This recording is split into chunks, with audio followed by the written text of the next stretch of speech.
Todos ouvindo? Ok? Deixa um rapidinho.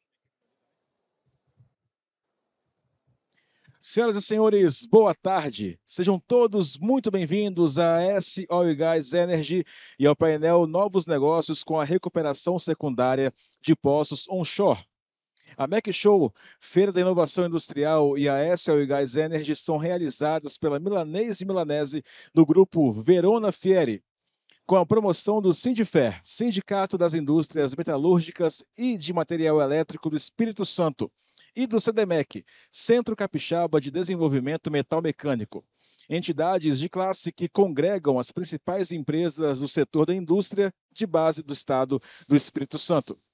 Agradecemos os nossos patrocinadores, parceiros e apoiadores pela realização da 17ª edição da MEC Show e a 12ª edição S Oil Gas Energy. São eles: Patrocínio Diamante, Ambipar Group, Petrobras e Governo Federal.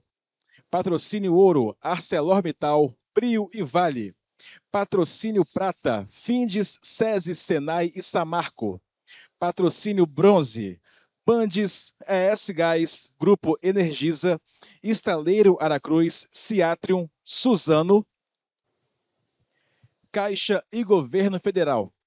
Patrocínio, Conselho Federal de Engenharia e Agronomia, Conselho Regional de Engenharia e Agronomia do Espírito Santo, Mútua Espírito Santo e Sebrae. Apoio Ambiental, Marca Ambiental. Apoio Institucional, ABMAC. Apoio Secretaria da Ciência, Tecnologia, Inovação e Educação Profissional do Governo do Estado do Espírito Santo. Parceiros: Fórum Capixaba de Petróleo, Gás e Energia, Instituto Brasileiro de Petróleo e Gás e Rede Petro Espírito Santo. Apoio técnico da DVF Consultoria. Vamos agora assistir alguns vídeos dos nossos patrocinadores. Das vantagens, facilidades, traga sua conta, abra um sorriso que tem. Tem na Caixa Vem, crédito fácil, tem muito prazo e condições diferenciadas, vem. Tem na Caixa Vem. Já sabe, né? Tudo que você precisa tem na Caixa. Vem!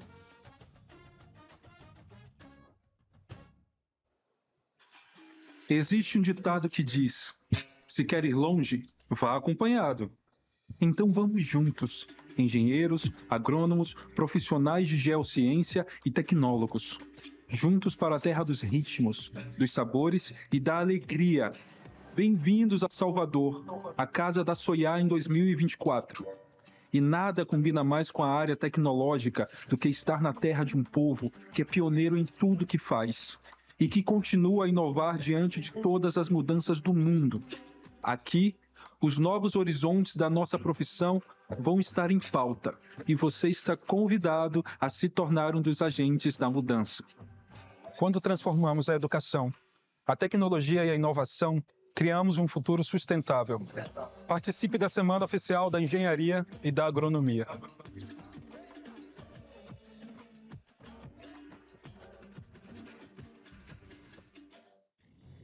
Ei, você que tem umas ideias na cabeça para o seu negócio, o Sebrae tem um recado.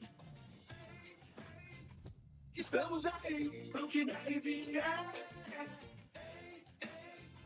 Estamos aí pro que deve vier. Estamos aí pelo site, pelo app, pelo zap, pelo 0800 e estamos aí também pessoalmente. Sempre que quiser trocar umas ideias sobre o seu negócio, conte com a gente. Precisou? Estamos aí pro que der e vier. Sebrae. A Petrobras está fazendo 70 anos, com muita inovação e tecnologia. E produzindo hoje com energia para construir o amanhã. Porque quando a nossa energia vai para o seu dia a dia, pensar no futuro vira compromisso. Inovando com produtos mais sustentáveis e ajudando a cuidar das florestas, abrindo novas fronteiras para uma transição energética justa. Com respeito às pessoas e ao planeta. Petrobras, 70 anos. O Brasil é a nossa energia. Brasil, União e Reconstrução. Tem na Caixa Vem. Ok, muito obrigado. Consolidando-se como eventos de destaque nos setores metal mecânico, petróleo, gás e energia. Essas feiras com alcance nacional têm um crescimento contínuo, reforçando sua posição no mercado. Distintas por serem espaços dedicados à inovação tecnológica e networking, atraem os principais investidores, fornecedores e compradores do país, sendo reconhecidas pela mídia especializada como uma das 5 feiras industriais mais importantes do Brasil. Sob o tema Conectar, Inovar e Transformar, são realizados nesta edição 12 painéis temáticos e 49 palestras. A área total da feira atingiu 20 metros quadrados, representando um aumento de 10% em comparação ao ano passado, contando com a participação de mais de 330 marcas expositoras. Considerando os investimentos previstos no Brasil de mais de 970 bilhões de reais e no Espírito Santo de 105 bilhões, no período de 2024 a 2028, a realização da 17ª edição da MEC Show e a 12ª edição ES Oil Gas Energy se revela fundamental para impulsionar o desenvolvimento tecnológico dos fornecedores, ampliar a visibilidade das oportunidades e seus meios de absorção, promover o relacionamento entre fornecedores e compradores e divulgar competências. Esses eventos desempenham um papel importante, proporcionando um ambiente propício para o intercâmbio de conhecimentos, estimulando o avanço tecnológico, aliando-se às demandas e oportunidades de negócios. Pergunta: usaremos aqui sem fone? Também?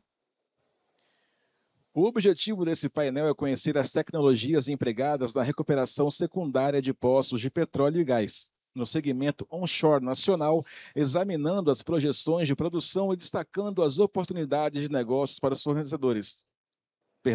Para os fornecedores. E para alcançarmos esse objetivo, teremos aqui as exposições das empresas Imetame Energia, SLB, PetroRecôncavo, Halliburton e Sicrest. Ao final, será promovido um debate entre os palestrantes. Para mediar esse painel, gostaria de convidar nesse momento o senhor Clarindo Caetano. Clarindo é sócio-presidente e fundador do grupo Ubuntu, CEO da Mandacaru Energia, diretor engenheiro de petróleo graduado em 1997 pela UENF. 28 anos de experiência no mercado de óleo e gás. Estudou MBA de negócios no IBMEC. Em 2023, foi indicado como conselheiro da Associação Brasileira dos Produtores Independentes de Petróleo e Gás. Hoje é líder das empresas do grupo Ubuntu. Aplausos mais uma vez. Representando as empresas, convidamos o senhor Miguel Nunes, que é geólogo e geofísico com uma ampla e diversificada experiência na indústria de energia, incluindo interpretação sísmica e exploração geológica, sólidos conhecimentos em interpretação 2D e 3D, mapeamento e caracterização geofísica do reservatório, juntamente com vasta experiência no desenvolvimento de prospectos perfuráveis. Experiência comprovada em diferentes bacias e em mais de 15 países. Atualmente, se desempenha como diretor técnico da Imetame Energia, onde tem as responsabilidades de desenvolvimento de 12 campos de produção e exploração de 24 blocos exploratórios nas bacias terrestre do Espírito Santo, Recôncavo, Tucano Sul, São Francisco e Parnaíba. Aplausos.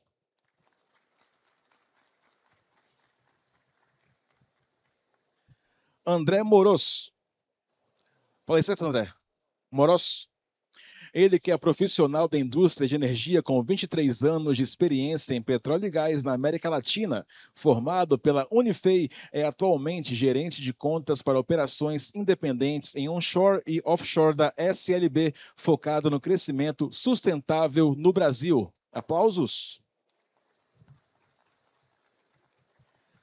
Senhor João Vitor Silva Moreira, diretor executivo de comercialização, regulação e novos negócios, CEO da PetroRecôncavo. Ele que começou sua carreira como engenheiro em produção em 2011, focado em campos maduros sob injeção de água com ênfase no design de elevação artificial, otimização da produção e redução de custos.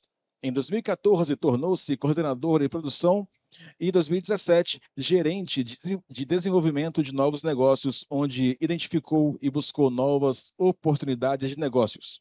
Em 2020, João Vitor assumiu o cargo de diretor de regulação de novos negócios da PetroRecôncavo. Em 2023, foi promovido a CCO. Além de sua função na empresa, ele também atua como vice-presidente da Associação Brasileira dos Produtores Independentes de Petróleo e Gás. João Vitor possui graduação em Engenharia de Petróleo pela UVV e completou um programa de desenvolvimento em administração de empresas na IESE Business School. Aplausos. Senhor Rodrigo Moreto, gerente de negócios da Halliburton, com quase 2 décadas de experiência na indústria de petróleo e gás, com desenvolvimento de carreira em campos maduros do onshore brasileiro e campos não convencionais na Argentina e no México. As últimas incumbências foram na área de recursos, operações e gestão de negócios para as regiões Norte e Nordeste do Brasil, com vasto conhecimento em todas as atividades envolvidas no ciclo de vida do poço: exploração, construção, completação, produção e abandono. Aplausos. Senhor Juan Alves, engenheiro químico formado pela UFRN, com 15 anos de experiência internacional e nacional na indústria de petróleo e gás, com a experiência em revitalização, desenvolvimento, otimização de campos de petróleo maduros e marginais com injeção de água, injeção de vapor e injeção de CO2. Nos últimos 5 anos, teve à frente na liderança nas transições de 5 operações do onshore brasileiro em 3 estados, planejando a transição, startup e o crescimento da produção de forma segura, eficiente e sustentável. Hoje, como COO na Sicrest Petróleo, lidera toda a operação da empresa no estado do Espírito Santo e prepara para o forte crescimento da produção e planeja para os altos níveis de atividades no estado. Aplausos. Obrigado aos senhores por aceitarem o convite de participarem. Podem sentar, por favor, do painel. Obrigado. E agora eu deixo com você, Clarindo. A mediação é sua. Boa tarde, obrigado, agradeço a oportunidade. É muito bom estar com vocês de novo discutindo as questões do Espírito Santo, um estado tão próspero na área de desenvolvimento, na área do onshore nosso, tantas coisas para serem discutidas e tão importantes. Eu hoje estou aqui com a ABPIP, como Associação Brasileira de Produtores Independentes de Petróleo e Gás. Tenho a presença aqui do nosso presidente, o Márcio Félix. Hoje eu sou conselheiro, então hoje venho como mediador conversar com esse monte de fera, um monte de gente que faz o onshore brasileiro, que faz o onshore no Espírito Santo. Vamos lá, pode passar. Aqui a gente tem vou ficar numa posiçãozinha aqui embaixo, que eu não atrapalho. Tá bom para vocês? Obrigado. Como é que é aqui? Isso. Então, a ABPIP, nós estamos lembrando, a ABPIP que representa nós, os produtores independentes, né? Nós somos 39 associados, né? Tem tanto prestadores de serviços, empresas de serviços como operadoras, né? De exploração e produção. 14 estados, estamos no onshore e no offshore. A média do ano passado aí foi mais de 200 mil barris equivalentes por dia. Somos uma associação civil sem fins lucrativos, com o objetivo de promover, defender e estimular o desenvolvimento das atividades de exploração e produção de petróleo e gás natural para as empresas independentes nas bacias onshore e offshore. Esses são os nossos membros da Associação Brasileira, tanto fornecedores como operadores. Importante o papel da ABPIP. A ABPIP é, de fato, uma associação atuante. Hoje nós tivemos uma reunião de algumas horas, nos encontramos, a diretoria se encontra 2 vezes por mês, pelo menos. A gente discute todas as ações que acontecem hoje para o desenvolvimento da nossa atividade, tanto na parte política, parte social, na parte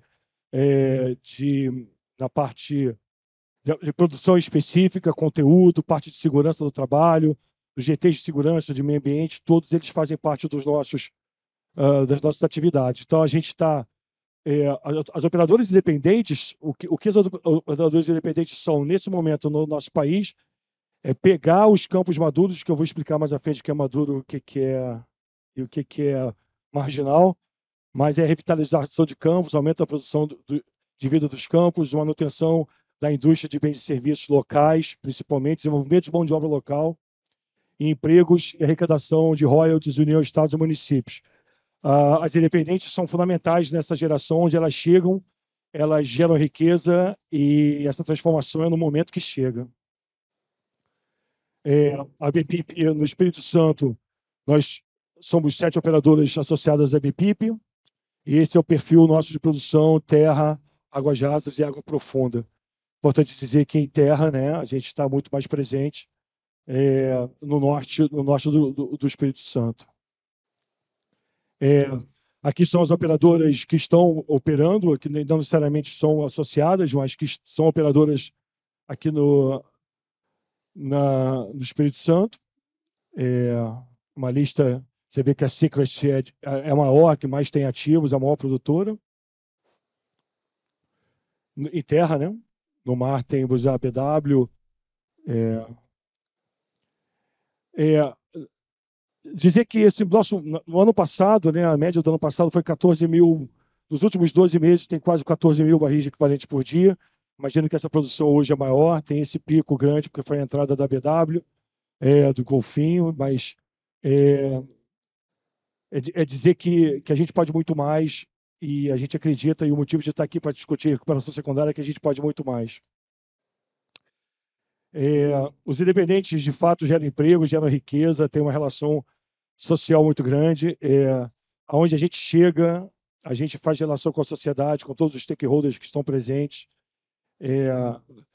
Comércio local, comércio simples, mão de obra simples, mão de obra qualificada, universidades, associações, todas elas, a gente se relaciona com elas imediatamente quando chega, né?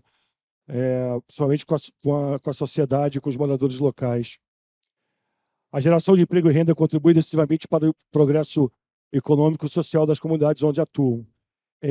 Um exemplo meu das minhas atividades, a minha mão de obra é praticamente toda local.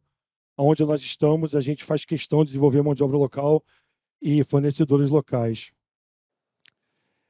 Agora vamos para o ponto. O motivo de a gente estar aqui hoje é discutir aumento de fator de recuperação, produzir mais. A gente está aqui para mostrar o que nós estamos fazendo para fazer com que esses campos maduros, que muitos foram perfurados 60, 70, 80, há 30, 40 anos atrás, década de 70, de 80, e hoje a gente revitaliza eles, abre os postos que já foram perfurados, coloca para produzir. E essa discussão nossa, discutir isso, é o motivo de estarmos aqui hoje, né? Cada um vai falar um pouco sobre os métodos que utilizam, mas é importante a gente dizer que a maioria dos campos que nós produzimos em terra são campos maduros. E o conceito de campo maduro é um campo simples, é um campo que já passou do pico de produção. Ele já produziu bastante, pode produzir muito mais, de acordo com a nossa eficiência de colocá-lo para produzir mais. Então, métodos de recuperação secundária, métodos de recuperação avançada, é o que nós utilizamos para aumentar o fator de recuperação e produzir mais. Botar mais óleo no tanque, gerar mais emprego, pagar mais royalties. É isso que é recuperação secundária. Na verdade, hoje, eu combinei que eu ia falar pouco, então a gente veio aqui para ouvi-los, cada um com o seu tipo de método específico, mas nós utilizamos muito mais do que um. Não necessariamente um método, então depende do campo, depende do reservatório, depende da localização que você está, da profundidade do poço, e etc. Profundidade do reservatório é o tipo de método que a gente vai usar em função da nossa necessidade. Então, a recuperação secundária ela é em função do declínio de produção. Então, os campos produzem em terra, começam a produzir, perdem energia, deixam de ser surgentes, a gente precisa colocar um método de elevação para fazer com que ele continue produzindo. Depois a gente precisa estimular ele a produzir mais. Então, a recuperação secundária é quando você injeta fluido do próprio reservatório na formação que você está produzindo. Então, a gente produz, por exemplo, um exemplo no meu caso de produção, da Mandacaru, a gente produz, para eu produzir 500 barris, eu preciso produzir 7, 8 mil barris de fluido total. Então, significa que 6.500 é água. Eu preciso tratar, preciso reinjetar, preciso criar uma estação de tratamento, preciso criar uma estação de injeção, preciso ter bombas, linha, preparar o poço para fazer injeção, ter poços de injeção. Então, isso é uma recuperação secundária.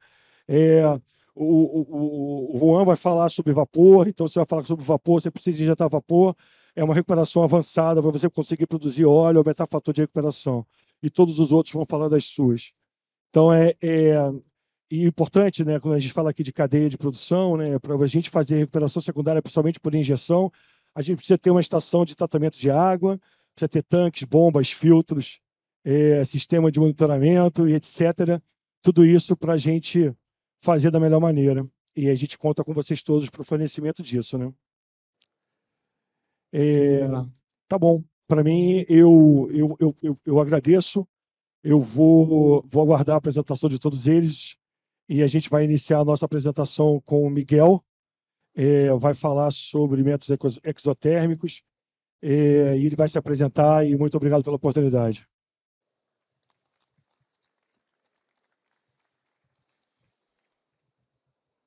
Bom, ótima tarde. E eu vou começar complementando a minha amiga que está fazendo a tradução, porque agora vai ser difícil. Meu português não é fácil. Tá bom? Então, começando desta forma, por favor, minha apresentação. Eu vou conversar um pouco de... Aqui em Brasil, existe o que eu chamo o paradigma Petrobras. O que é o paradigma Petrobras? Todo o desenvolvimento do petróleo brasileiro se deve a Petrobras. As coisas boas se deve a Petrobras. As coisas não tão boas também se deve a Petrobras. Não, a apresentação, esse é o vídeo. Mas vamos deixar o vídeo. Este é o tipo de óleo que nós temos em Lagoa Parda Norte. Esse óleo, como vocês veem, é um óleo pesado, ok? Com praticamente uma viscosidade realmente alta e com uma mobilidade praticamente nula. É quase um óleo de 13, 14 graus API. Então, o que a gente está tentando fazer? A gente entendeu que a profundidade de nossos reservatórios... Mi amigo me está sacaneando lá. Mas vamos a seguir. Hasta que ele llegue a un proceso que pueda. Nos entendimos que a profundidad de nuestros reservatorios son más de 1000 metros. Y Juan, da Sicre, va a falar de inyección de vapor. Y ustedes van a entender que a inyección de vapor a más de 1000 metros ya no es eficiente. ¿Por qué no es eficiente? Porque ya no es vapor de agua. Ya es exactamente agua quente. Entonces, el objetivo, que es de alguna forma disminuir a viscosidade, faz todo o contrário. Então, próxima, por favor. Ou posso fazer eu? Não? Não? Ajá. Esto es un poco Imetame, ¿ok? Imetame, comenzamos en 1980. Esto era nossa sede, ese barraquinho pequeño, ¿ok? A partir de hoy, nossa sede creció algo. Y tenemos 4 empresas que son nuestras empresas focos de nuestro grupo. Y Imetame Energía es una de esos, Pedras Naturais, y probablemente, o que nos falamos, nuestro mayor emprendimiento hoy, que fica en Aracruz, que es nuestro puerto de aguas profundas. Próxima, por favor. Aquí están nuestros activos de Imetame Energía. No somos una empresa capixaba, es que esa es mi sotaque, que fica prácticamente en todo Brasil. Recientemente entramos en Parnaíba, temos em Tucano Sul, Recôncavo, Espírito Santo e ainda somos os últimos moicanos em São Francisco. Próxima. Além disso, eu trouxe a ideia de esto de solución esotérmica, nació aquí, en nuestro laboratorio de Imetame. Este laboratorio, de alguna forma, es el único privado que está aquí en Espírito Santo, y a gente consigue hacer ahí cromatografía, análisis de óleo, análisis de agua. No solo para nuestra empresa, sino para cualquier otra empresa que tenga esa necesidad. Entonces, dentro de este laboratorio comenzamos a disolver desenvolver una solución que ela misma pudiera gerar temperatura. Falando un poco o que falou o Caetano, nós vamos a ter uma recuperação primária, que são poços urgentes, olefação artificial, que é o que o Víctor falou que era especialista, eu não duvido. Temos uma recuperação secundária que essencialmente foi o que fez Petrorecôncavo durante os últimos 24 anos, muito eficiente, inyectando água e fazendo que o reservatório tivesse um mantenimento de pressão ou recuperar a pressão perdida. E o que falamos recuperação terciária ou avançada, que são recuperações termais, gases ou química. Nós vamos a enfocar-nos justamente nessa parte termal e química, as duas coisas ao mesmo tempo. Próxima, por favor. Quando falamos da vida de um campo, é esta. Nós começamos com um desenvolvimento inicial. Esse desenvolvimento inicial você tem uma produção sem muita dificuldade, certo? Depois disso, você vai chegar a um platô e sucessivamente começa a cair até chegar um momento de abandono. Quando nós pegamos Lagoa Parda, o polo como tal, nós estávamos nessa parte de abandono, última otimização do campo. E que pensamos, ok, como fazemos para que este campo seja mais jovem? Em poucas palavras, como fazemos para que este campo de 55 anos entre em uma academia de CrossFit? Ok? E este foi nosso conceito. Nosso conceito foi simples. Fizemos mudança de sistemas de elevação, de BM a BCS, porque a gente produz muita água, mas então vamos a produzir muita mesmo. Fizemos toda uma expansão dos projetos de injeção de água para aumentar a pressão e, além disso, descartar a quantidade de água enorme que temos. Comenzamos a testar novas tecnologias de proceso térmico, porque temos óleo pesado. Utilizamos as instalações existentes como instalações satélites, ¿ok? E investimos em novas metodologias e otimizar a produção. A nível de soluções isotérmicas, vamos a ficar só nesta parte de acá e agora vamos diretamente a ela. O que fazemos? Nós fazemos uma preparação, são dos fluidos que eles são endotérmicos, ou seja, que geram frio, e quando se unem a um catalisador, eles começam a gerar calor. Esse calor consiguen fazer que o óleo pesado e extrapesado que vimos se transforme em um óleo com menor viscosidade e inclusive com maior grado de API. Como fazemos isso? Bom, o objetivo era remoção de danos nas paredes do poço, remoção de danos intersticiais no reservatório, aumento de pressão do reservatório, diminuição de viscosidade e aumento de produção. Então, este é um pouco o experimento como tal. Ok? Uma solução A, uma solução B, o óleo pesado. E, finalmente, se você vê isto acá, no vídeo, isto é simplesmente a solução a 170 graus centígrados, em superfície, sem nenhum tipo de método termal. Aqui é onde deveriam ver os vídeos. Então, vamos com o vídeo 1, por favor.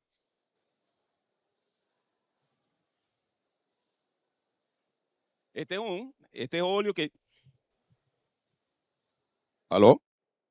Esse é óleo que, de alguma forma, eu falei, um óleo pesado, baixa viscosidade. Estamos botando na probeta, ok? Olha só o difícil que é, de alguma forma, mobilizar esse óleo. O vídeo 2 é a entrada de duas soluções, solução A e solução B. Vamos lá?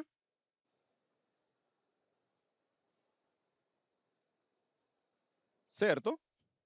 E vejam como começa a reação e começa o aumento de temperatura.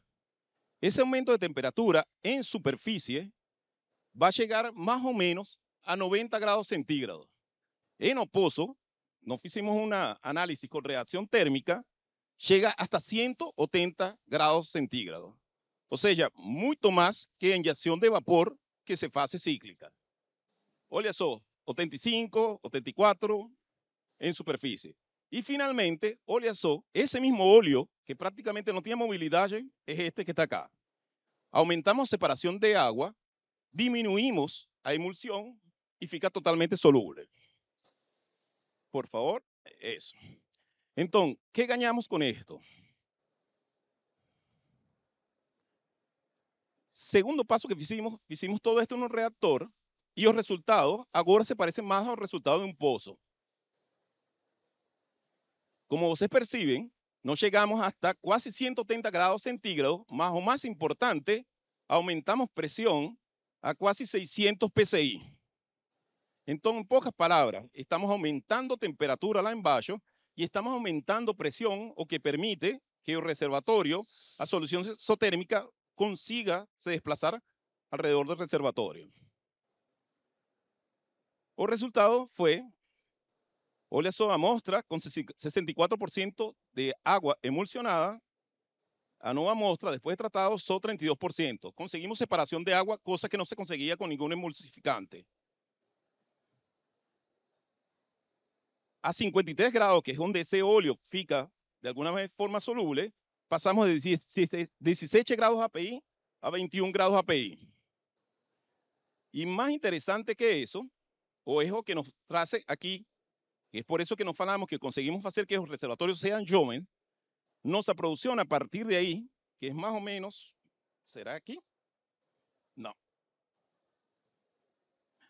Nuestra producción a partir de ahí, que es este punto donde fue aplicado, en 2023 llegó a ser superior que la producción que tiene el campo o mismo pozo en 2014.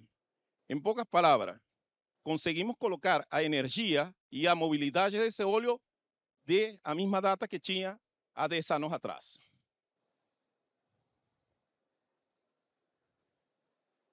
Y una última cosa bien importante es que cuando yo llegué a Brasil, la primera cosa que preguntaba para todo el mundo era, ¿dónde están las instalaciones de agua? O brasilero, parece mentira, prácticamente todas las ciudades están en la costa, mas en petróleo se siente menos de agua. O pozo produce 20% de agua, você tem que abandonar ele. Y eso fue lo que aconteció con este pozo. Aumentó el corte de agua considerablemente. Mas con esta solución esotérmica, como você diminui a viscosidade y aumenta a movilidade, olha eso que aconteció con la producción de agua. Prácticamente se fue a cero. Aumentamos producción de óleo, disminuimos producción de agua. Menor costo operacional. Entonces, solo para fechar,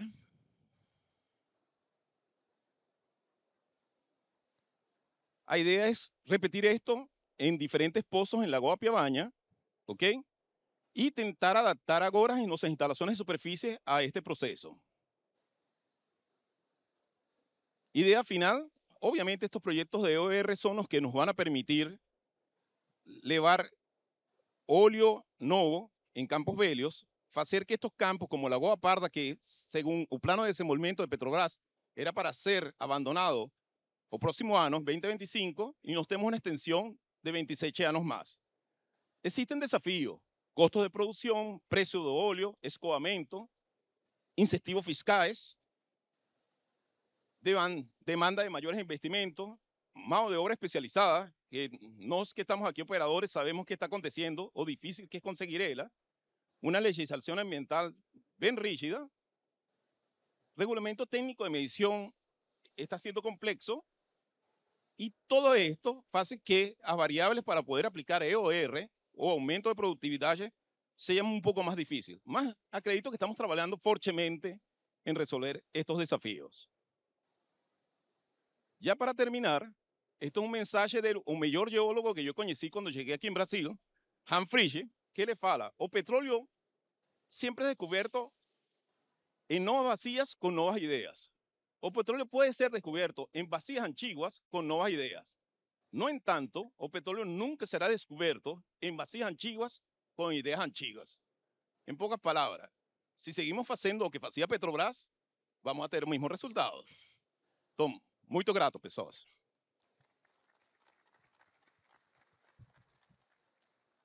Muito obrigado, Miguel.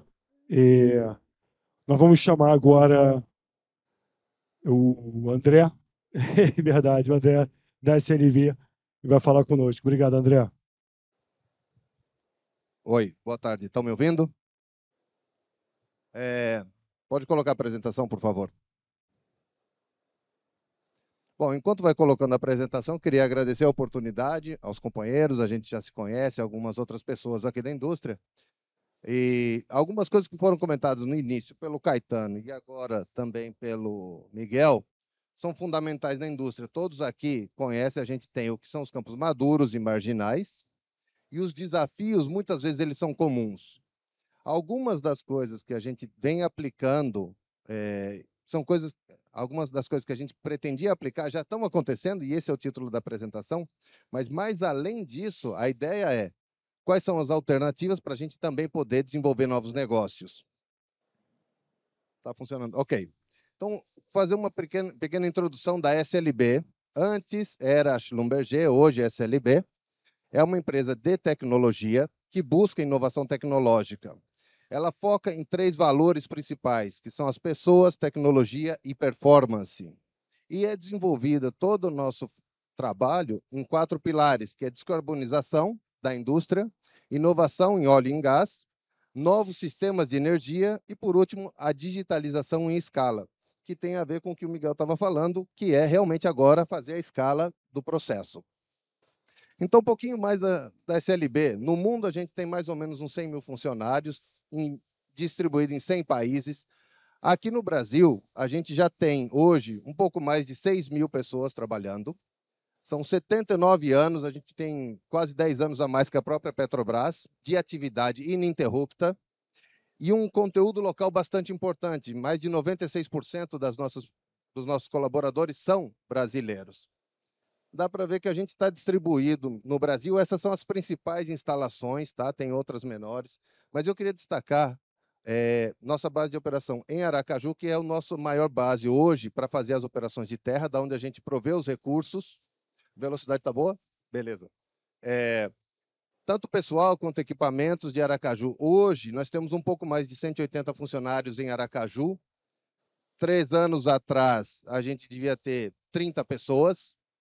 Esperamos chegar até o final do ano, esse ano agora, com um pouquinho mais de 250. Então, um crescimento bastante rápido. Isso tem a ver com todo o desinvestimento e as atividades das operadoras da BPIP que estão desenvolvendo nessa área. Então, é muito importante que a gente venha crescendo.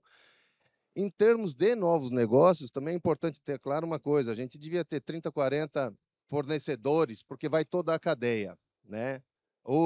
Até 1 ano e meio atrás, aproximadamente 70, hoje um pouco mais de 150 fornecedores locais. Então, a gente tem isso também muito importante de fazer aquele desenvolvimento que o próprio Caetano comentou, que é desenvolver a cadeia local, aonde a gente atua.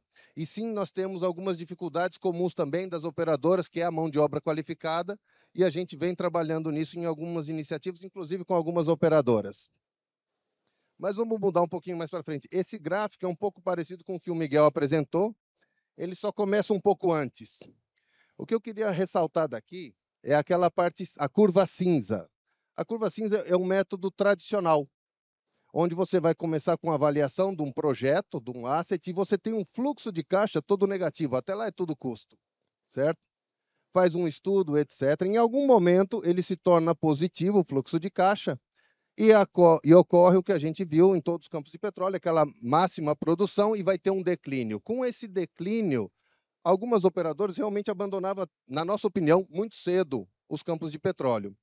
O que a gente propõe como novos negócios, na verdade, é fazer um estudo mais completo, mudar toda a metodologia, todo o framework, para poder otimizar o investimento, acelerar e maximizar a produção. Você vê pela curva azul, a gente otimiza também os gastos e prolonga a vida do asset, que é o que o Miguel estava comentando. Então, a gente começando antes, às vezes até desde o início do desenvolvimento, antes de você furar o plano de desenvolvimento de um campo, de um asset, você já tem um plano de como é que vai ser a recuperação secundária. Quanto antes iniciar, maior o valor que pode ser agregado. E essa é a mensagem que eu queria passar.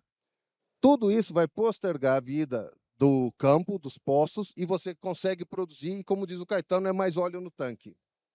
Tá? E acho que parou de passar. Aí, voltou. Para falar da metodologia, um dos tópicos, até que foi comentado brevemente, é a injeção de água, né? O que a gente chama de water flooding. Eu não sei se todos estão familiarizados, mas assim, o conceito é muito simples. Você vai injetar água de um lado num poço, ele vai empurrar o petróleo dentro do reservatório e sai no outro. Então, na teoria, é muito simples. Na prática, são muitos poços, são muitos campos. A gente não tem um conhecimento profundo, porque os campos são bastante antigos, 55, 70 anos, e não tem toda a informação. Então, a nossa metodologia, todo esse framework de tecnologia, ele depende desses pontos que eu listo aqui. O gerenciamento de projetos, a parte de subsuperfície, o estudo é fundamental. Como é que nós vamos fazer essa injeção de água? Eu tenho conhecimento do reservatório, bem completo. Eu sei como é que ele vai fluir de um lado para o outro. Eu preciso, quem não tem informação, a gente precisa conseguir essas informações. Isso é fundamental. Em muitos casos, a gente utiliza toda a estrutura que já está disponível e faz uns upgrades. Às vezes é necessário novos poços para fazer a injeção, novos poços para fazer a produção. E vem depois uma parte de digitalização da operação. A gente precisa medir as informações, o que está acontecendo nos campos, aonde está sendo injetada essa água, que tipo de água que está sendo injetada, quais as propriedades, por onde ela caminha e aonde ela vai saindo e o que fazer com toda essa água. Também tem toda uma parte de facilidades depois, o Miguel conhece bem, todo mundo aqui, que é um volume bastante grande de CAPEX, e tratar de otimizar isso é fundamental. E toda essa automatização, digitalização, a gente já está vendo acontecer. Seria importante que a gente conseguisse acelerar para poder estender mais o que eu tinha falado no slide anterior daquela curva. Mas, de uma forma geral, esse framework se aplica também à injeção de água, mas assim, são diferentes tipos de intervenções. Ele depende muito de um trabalho em equipe. Trabalho das operadoras com as empresas de serviço para poder fazer um estudo de reservatório bastante completo, fazer o desenvolvimento através dessa excelência em execução e poder maximizar a produção. Com isso tudo sendo feito da forma correta, a gente consegue reduzir os riscos e gerar muito mais óleo no tanque com mais economia. Agora aqui eu queria apresentar um caso real similar ao que o Miguel estava comentando. No caso específico de water flooding ou injeção de água, a gente precisa prestar atenção que a coisa não vai acontecer da noite para o dia. Tem que ser bem planejado, bem organizado, tá? Nesse gráfico, a gente consegue ver que nós estamos falando de alguns anos até chegar no resultado. Começamos os estudos lá por volta de 2016 e vem desenvolvendo. Fizemos alguns testes, onde você vai ver, deixa eu chegar aqui perto que é mais fácil, essa curva de cima aqui, dá para ver que no início dela ela ainda era pequena. E essa curva preta pontilhada mostra que já havia injeção de água. Mas uma vez que nós aplicamos diferentes técnicas, e são tantas que realmente não dá para listar nesse tempo que a gente está falando, a gente consegue ver um resultado. Hoje, a gente está mais ou menos 35% de incremento da produção vem da parte de gerenciamento de água. Isso é um dos benefícios, obviamente. A gente conseguiu incrementar o fator de recuperação, isso leva à extensão da vida do campo, reduzimos emissões em 30%, e outras coisas também que a gente tem observado é o termo otimização de custos, por causa da maior confiabilidade dos equipamentos. Já tendo sido feito esse estudo, toda a vida do equipamento se prolonga. Aqui, nesse caso, em específico, a gente tem mais ou menos um pouco mais de 30 formas, patterns, né? 30 formas de injeção de água diferente. Foram feitos 47 poços de injeção. A quantidade de injeção de água aumentou mais ou menos umas 8 vezes, que é bastante, e a água retornada em superfície aproximadamente 3 vezes. Então, é um volume bastante grande. Tá? Mas, no final das contas, eu vim aqui também para falar de modelos de negócio. Né? A gente não consegue fazer nada sozinho, eu estava falando, realmente a gente precisa da colaboração das operadoras, mas também tem muitas coisas de toda a cadeia de serviço. Nos últimos anos, a gente tem visto e tem trabalhado de formas diferentes. Historicamente, que eram as ideias antigas, a gente fazia a contratação de serviços discretos, que é aquela primeira na esquerda. Tá? Eventualmente, esses modelos comerciais têm evoluído e já passamos para um contrato que ele chama de serviço com risco, onde entra bônus, malos e etc. Agora, o que nós estamos tentando fazer, implementar e fazer mais frequente, onde temos alguns casos, é um modelo de parceria, que são esses dois de cima, onde a gente tem um contrato por melhoria na produção. A gente fala assim, não, eu vou fazer um estudo, eu vou trabalhar na injeção, eu vou trabalhar em diferentes coisas, já vou. E a gente consegue melhorar a produção. Quanto mais produz, mais a gente recebe também. Então tem um compromisso, é o que a gente acaba chamando de skin on the game. É fundamental, por quê? Porque isso traz performance. E é um mercado que necessita performance, porque como o Caetano comentou, são campos maduros que se tornaram marginais e a gente está indo no limite. E um modelo mais avançado, que é de produção compartilhada. Esse já é um pouco mais complexo, demanda um pouco mais de tempo e depende muito da maturidade do que tem disponível ao operador em termos de assets e a maturidade para chegar nesse ponto. Então, nós temos um modelo, normalmente a gente trabalha em parceria e trazemos toda a nossa experiência, a execução dos serviços, todo um projeto integrado para poder chegar nesses resultados. E com base nisso a gente consegue alcançar uns exemplos daquele que eu mostrei. 35% de aumento de produção é um dos exemplos. E para não estender mais, eu queria deixar aqui a mensagem. É fundamental a gente realmente partir para novas ideias, novos modelos, para poder reduzir custos e trazer o maior valor possível. Não é o preço que define o jogo. O que manda hoje em dia realmente é o valor agregado. Com isso eu encerro. Obrigado. Boa tarde.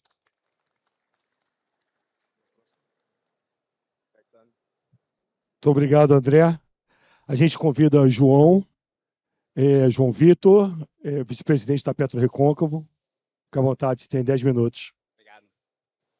Boa tarde a todos. Começo agradecendo muito ao convite pela participação. Inicialmente, eu deveria dizer aqui que talvez eu venha trazer a experiência estrangeira, de fora aqui da realidade dos operadores capixabas, mas acho que por dois fatores não, né? Um, por ser capixaba, tenho muito orgulho de estar nesse evento, também porque recentemente estamos aqui com uma parceria muito forte com a Seacrest e utilizando parte do que eu vou dizer aqui, que é o diferencial estratégico de a gente dispor de equipamentos, as sondas e a estrutura de serviço para a gente poder desenvolver um modelo de recuperação secundária. Agradeço bastante a todo o embasamento técnico que foi dado aqui por quem começou a falar, porque eu acho que ajuda bastante a gente ir direto na visão que eu gostaria de trazer para vocês, de um operador que está fazendo esse modelo de negócio no Brasil nos últimos 25 anos e que conseguiu extrair bastante valor dos ativos que já opera e mais recentemente expandiu suas atividades e vem sendo capaz de replicar isso. Antes de falar um pouco do caso sólido, um rápido background da Petro Recôncavo em si, nós somos um operador que estamos hoje completamente no Nordeste do Brasil, nascemos na Bahia em 2000, através de um modelo de um contrato com a Petrobras, e depois viemos adquirindo ativos, assim como a Seacrest fez aqui no Espírito Santo. No caso, nós iniciamos o nosso programa de aquisições na Bacia Potiguar, uma das maiores bacias produtoras do onshore brasileiro, e a gente fez a primeira aquisição no programa de desinvestimento do onshore da Petrobras, e depois, em 2021, a gente adquiriu essas concessões, cujos casos eu vou mostrar aqui, o do Polo Remanso. Adquirimos uma concessão bastante estratégica para a gente, que não é o foco aqui de recuperação secundária, mas é uma vertente que a companhia resolveu investir, eu acho que investir acertadamente, que é o mercado de gás natural. E mais recentemente a gente adquiriu uma empresa, a Marra Energy Brasil, já no ambiente de um mercado secundário, assim por dizer, que é um programa de desinvestimento fora do que a Petrobras gerou. Agora, tudo isso nasceu, de novo, por um histórico de uma empresa que começou a operar em fevereiro de 2000, com investidores que acreditaram no modelo de revitalização de campos maduros usando exatamente o processo de recuperação secundária. Nós assumimos essas operações da Petrobras numa visão da Petrobras de iniciar um processo de escolher os campos menos atrativos para ela e passar para a iniciativa privada. Esses foram 12 concessões, ainda no modelo de contrato de produção, um pouco em luz aqui com o que o André mencionou, de algumas modalidades em que a Petrobras foi testando, permitindo aos operadores que desenvolvessem seus programas de trabalho. E essa foi a realidade que a gente pôde, essa curva básica, que é a curva em verde, foi aquilo que a Petrobras projetou para nós como a realidade possível de extrair desses campos. A época que a gente assumiu ainda, o barril do petróleo estava na casa de $20, ou seja, tinha todo o desincentivo para você aplicar capital. Mas a gente iniciou um trabalho, eu vou tentar demonstrar o meio dele aqui, mas só para que vocês entendam, inicialmente a gente faz aquilo que todo operador faz ao chegar em um campo que está subutilizado. A gente restaura o máximo de produção, se falou aqui nos tanques, nos poços. O objetivo é efetivamente você conseguir extrair toda a produção que existe ali disponível. Mas esses ativos, assim como vocês vão ver, pelo conceito de fator de recuperação, pelo conceito de solução ótima e solução não Petrobras, como o Miguel mencionou, a gente pode implementar alternativas para que a gente consiga repressurizar os reservatórios e extrair mais deles.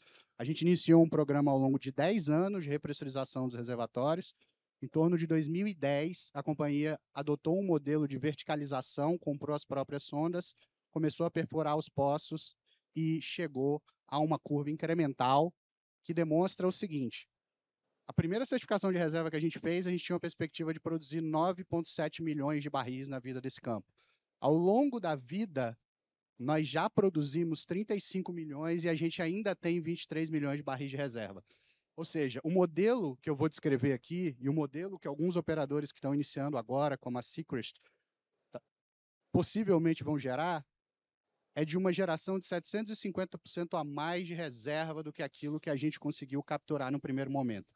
Nós não tínhamos condições de saber isso no primeiro momento, mas através de um trabalho sistêmico, de muito entendimento do reservatório, de redução de custos, de otimização, a gente foi capaz de gerar esse histórico de produção que vocês veem. Vou evitar as tecnicidades na medida do possível, mas vou tentar trazer um estudo de caso aqui que é bastante emblemático de uma das concessões que a gente opera na Bahia. Esse é um campo que opera desde a década de 60, operado pela Petrobras, um dos primeiros casos. Quando a gente assumiu ele, em 2000, ele tinha 20% da pressão original, ou seja, nenhuma energia para a gente conseguir extrair dos poços aquilo que era necessário. Foi bem mencionado aqui um trabalho de você converter os poços, trazer eles de volta à operação. A gente começou a fazer isso em 2000. Aqui as curvas em verde de óleo, azul de água injetada e amarelo de água produzida mostram que a gente conseguiu um cenário de otimização da produção que nos levou de uma realidade de mais ou menos 110 barris de óleo por dia até um pico de produção que eu vou mostrar para vocês aonde chegou. Esse processo foi todo muito estruturado em a gente primeiro revitalizar, depois pensar uma visão de longo prazo e depois a gente poder iniciar um programa de perfuração e drenagem perfeita desse reservatório. Essa curva que está representada à direita, aquelas linhas em marrom, elas representam a eficiência de varrido do reservatório. Ou seja, quanto mais rápido eu chego naquele limite econômico em azul, isso vai dizer que eu vou recuperar menos petróleo no final. A nossa primeira perspectiva para esse reservatório era de recuperar 5,3 milhões de barris de óleo. Ao longo desse processo que nós realizamos, a gente foi capaz de repensar essa estrutura, de otimizar todas as linhas de fluxo do reservatório, fazendo conversões de poços produtores que já estavam com teor de água muito elevado, a gente converte eles a injetores, a gente faz estimulação, fraturamento hidráulico, acidificação em poços, e a gente foi capaz de reverter nessa tendência e extrapolando a vida desses campos para um horizonte diferente. Apenas para essa formação aqui, nesse histórico, nós incrementamos de 110 para 1.700 barris em um único ativo, em um único reservatório, e nós mais do que dobramos a reserva inicialmente estimada. Então, essa é a essência de um trabalho de um operador de recuperação secundária, é isso que a gente faz. Nós fizemos isso aqui em 20 outros RMUs, que são as unidades de gerenciamento de reservatório, e é isso que faz com que a gente consiga incrementar a produção no detalhe. Agora, todo esse processo que acontece, ele só consegue acontecer para nós, aconteceu ao longo do tempo, porque nós adotamos uma estratégia de ter às mãos os equipamentos necessários para fazer isso. Quais são esses equipamentos em geral? Toda empresa de petróleo, ela geralmente vai escolher a cadeia, mas os operadores, por exemplo, que aqui estão, geralmente são muito especializados em gestão de reservatórios, gestão da produção e a venda da produção para alguém que vai refinar, para alguém que vai processar. Nós não seguimos um modelo diferente disso, à exceção de que nós resolvemos internalizar boa parte do processo de poder construir, intervir e otimizar os poços. Esse modelo iniciou em 2009, como nós adquirimos as primeiras sondas, e hoje ele conta com a PetroRecôncavo ter 3 sondas de perfuração próprias, 11 equipamentos de workover e muitas unidades de serviço, que não quer dizer que nós não utilizemos o mercado, muito pelo contrário. Em algumas situações, a gente até utiliza esses equipamentos. 2 das nossas sondas estão perfurando para terceiros, mas elas nos permitem uma agilidade e, ao mesmo tempo, nos permite que a gente esteja um pouco à prova dos momentos de maior sazonalidade no mercado. Isso acabou gerando muito valor no nosso histórico. Um pouco do histórico de como nós fizemos ao longo dos últimos 24 anos, 20 anos com esse polo remanso, e nos últimos 5 anos, nas recentes aquisições, só em sonda de perfuração, nos últimos 3 anos, foram 85 poços perfurados. Nós vamos, esse ano, perfurar ainda mais, e já estamos com a 3ª sonda mobilizada, permitindo que a gente chegue a um platô entre 40 e 50 perfurações de novos poços, em geral, todos em campos maduros, que não são ativos exploratórios, são ativos onde a gente vai buscar o aumento do fator de recuperação. Nós fizemos mais de 1.000 operações de workover, a entrada de sonda e otimização para que a gente consiga gerar mais valor nesses mesmos ativos. E nós também fazemos uma série de estimulações, operações de fraturamento hidráulico dentro do ambiente convencional, limpeza de poços injetores e produtores, porque esse é o segredo da gente conseguir constantemente otimizar esse processo de water flooding. O resultado econômico disso, ele se mostra um pouco nas projeções das nossas reservas. A PetroRecôncavo divulgou ao mercado, a gente hoje é uma empresa listada no mercado, está no Ibovespa e traz sempre uma perspectiva das reservas, que é a nossa visão futura da capacidade de recuperar petróleo. Os benchmarks mundiais levam que reservatórios do tipo desse que a gente opera no Rio Grande do Norte, na Bahia, eles têm uma capacidade de produzir em torno de 32%, 33% de fator de recuperação, e aí eu estou usando valores muito médios, tá? Isso varia bastante. Aqui no Espírito Santo, pela característica do óleo mais pesado, isso pode ser um pouco menor. Mas a realidade é que a gente consegue, aqui hoje, na nossa perspectiva, alcançar 27% de fator de recuperação na produção de petróleo. Isso significa dizer que nós estamos muito aquém ainda de poder obter todo o valor dos ativos que a gente adquiriu. E vocês imaginam quem iniciou esse processo mais recentemente. Nós mesmos estamos replicando isso nos ativos que a gente adquiriu com muito sucesso, na medida em que o conceito final o water flooding é uma solução ótima para que você possa aproveitar a água de geração do reservatório, otimizar esses reservatórios, pressurizar e aumentar o fator de recuperação ao final da vida desses campos. Acho que, de uma forma rápida, essa é a nossa mensagem, e depois eu vou responder aqui aos questionamentos do Caetano. Obrigado. Muito obrigado, João. A gente vai convidar mais um serviço, o Rodrigo Halliburton. Rodrigo, obrigado. Você tem 10 minutos, depois a gente vai para o debate. Com certeza, obrigado. Tá funcionando, tá? Tá. Boa tarde a todos. Assim como alguns já comentaram aqui, é um prazer grande estar aqui com esse grupo de amigos. Nós somos fruto, a maioria aqui, eu acho que todos aqui somos frutos da região onshore, região terrestre do Brasil, grande parte norte, nordeste e o norte capixaba. Bom, eu estou representando a organização Halliburton aqui, nós vamos fazer uma breve introdução, uma breve palavra, não apenas do que ser feito, mas sim de como ser feito, né? Nós não vamos abranger muito a parte técnica, mas sim de como podemos realizar e de que forma que podemos contribuir.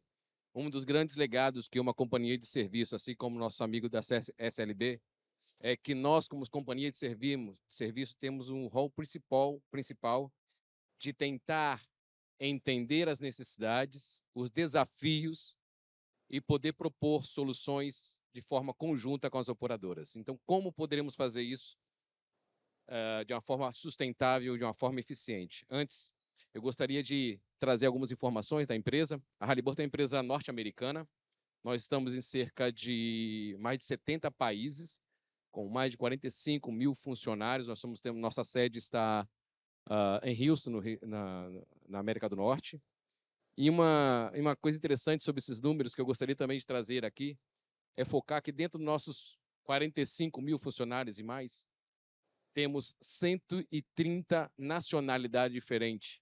Nos últimos 5 anos, tivemos o privilégio e o prazer de incrementar consideravelmente a contratação da força feminina em 45%. Hoje, 25% dos nossos líderes são mulheres. Isso é um prazer que eu tenho e um prazer também de dizer que nós vamos continuar crescendo.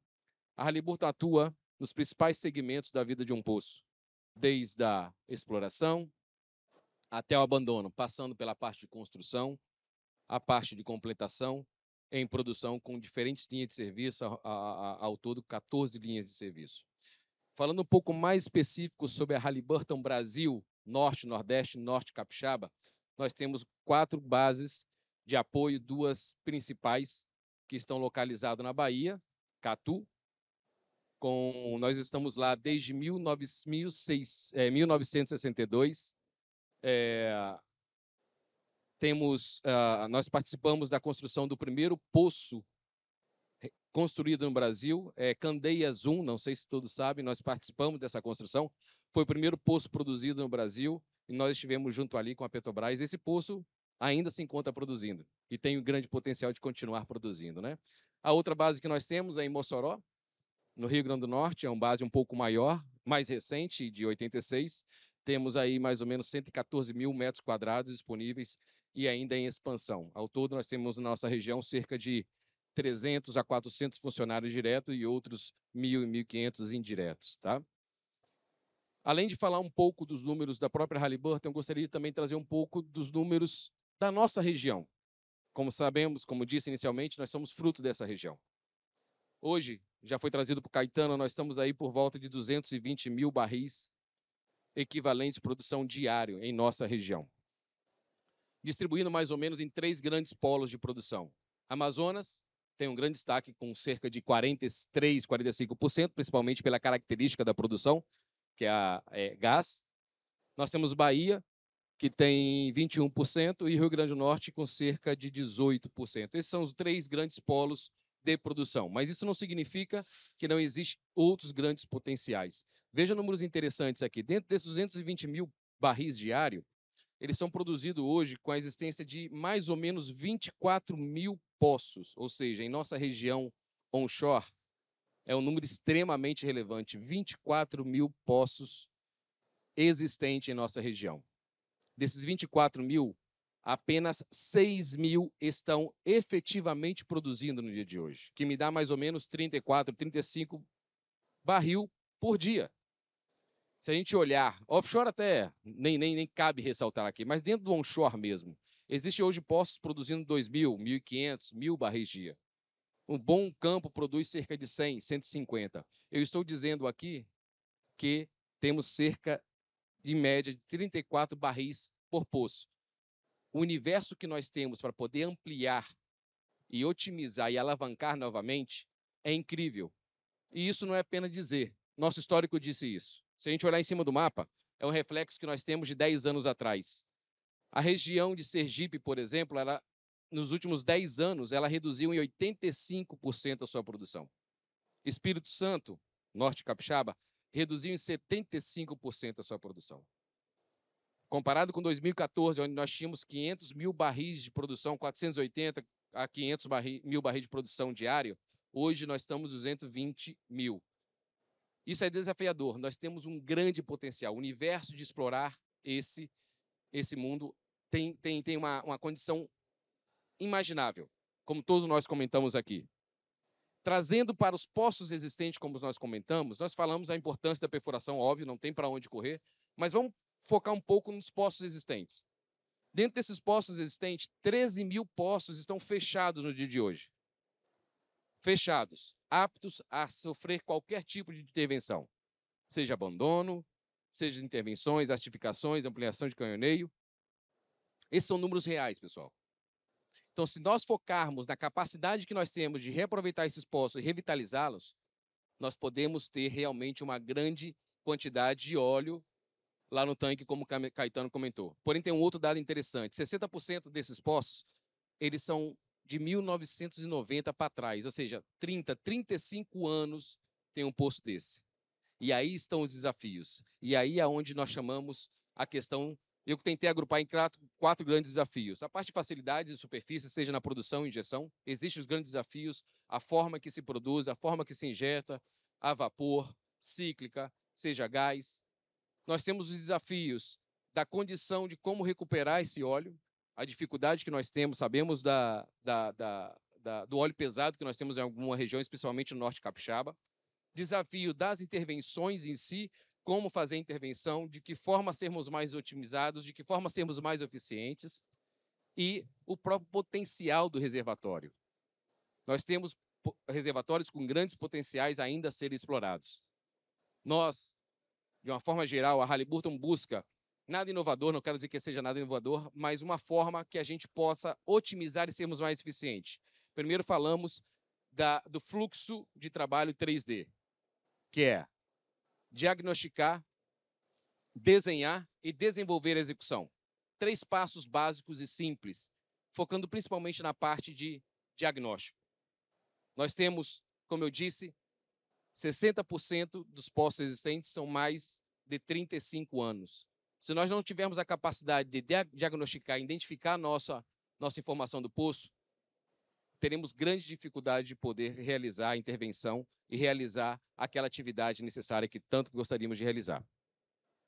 Para isso, nós trouxemos uma ideia de operação sem sonda, intervenções em poços sem utilização de sonda de completação.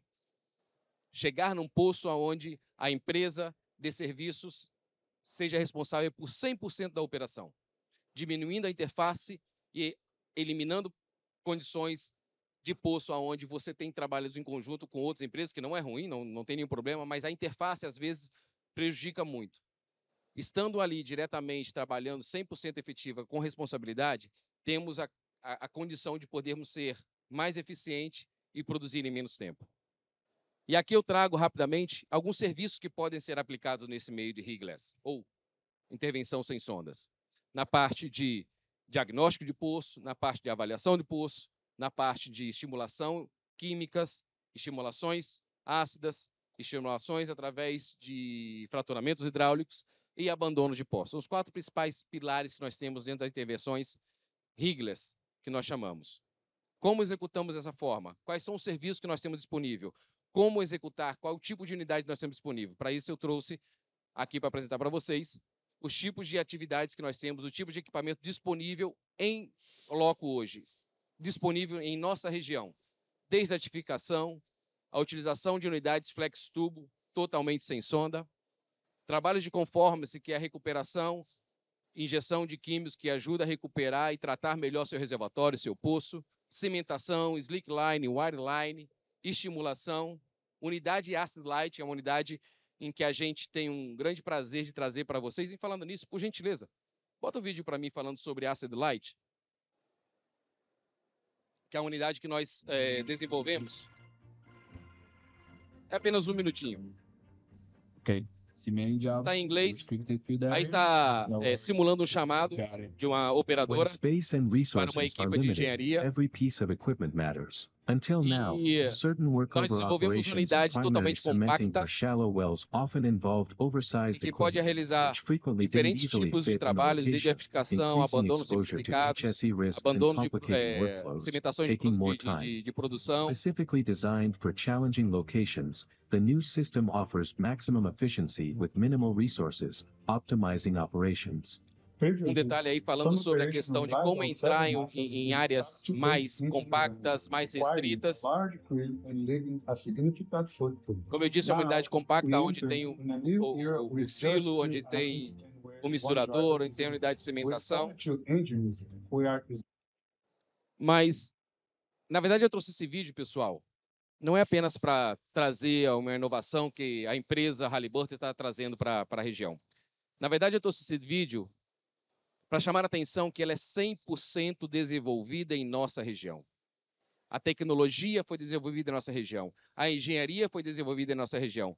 Então, como fruto desse ambiente onshore, eu tenho o prazer de dizer que nós, mesmo sendo empresas internacionais, temos total capacidade de desenvolver um trabalho totalmente local, desenvolvendo fornecedores, desenvolvendo tecnologia, desenvolvendo engenharia, universidades.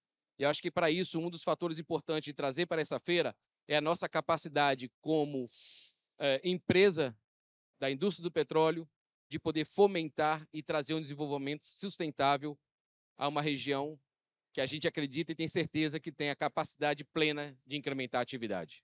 Bem, pessoal, essa é a nossa intenção, trazer aqui mais ou menos o que nós temos para oferecer para a região e buscar um crescimento sustentável para toda a nossa área. Obrigado. Obrigado, Rodrigo. Muito bom.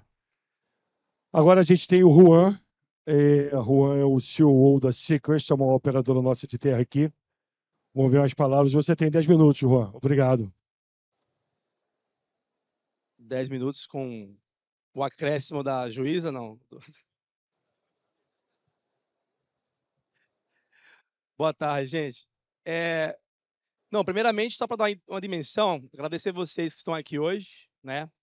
Eu acho que o ano passado a gente fez um painel, o Márcio Félix estava lá com a gente competiu com o offshore todo, tinha meia dúzia, depois uma dúzia de pessoas assistindo essa pauta.